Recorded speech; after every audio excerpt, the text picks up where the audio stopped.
కీర్తన గ్రంథం 26వ కీర్తన 8వ వచనం మనం చదివితే, నీ తేజో మహిమ నిలిచు స్థలం అన్నాడు. ప్రభువా, నీ నివాస మందిరమును, నీ తేజో మహిమ నిలుచు స్థలమును నేను ప్రేమిస్తున్నాను అని దైవజనుడు చెప్పాడు. అంటే దేవుని మందిరాన్ని ప్రేమించే అనుభవం, దేవుని సన్నిధిని ప్రేమించే అనుభవం. నీ నివాస మందిరం అదే, దేవుడు ఉండే స్థలం. అంత మాత్రం కాకుండా నీ తేజో మహిమ నిలిచిన స్థలం. సొలొమోను దేవుని మందిరం కట్టినప్పుడు ఆ ప్రారంభోత్సవ రోజున దేవుని మహిమ ఆ మందిరమే దిగి వచ్చినప్పుడు యాజకులు సహితం నిలవలేకపోయారని లేఖనాలు ధృవీకరిస్తున్నాయి.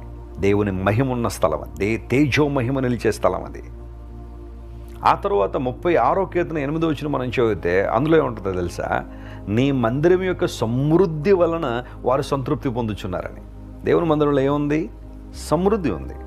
దేవుని సన్నిధికి రావడం ద్వారా, ప్రజలందరితో కలిసి దేవుని ఆరాధించడంలో ఆధ్యాత్మిక సమృద్ధిని అనుభవిస్తున్నాం. అంత మాత్రం కాకుండా ఆ సమృద్ధి మనల్ని ఎక్కడికి నడిపిస్తుంది అంటే సంతృప్తిలో నడిపిస్తుంది.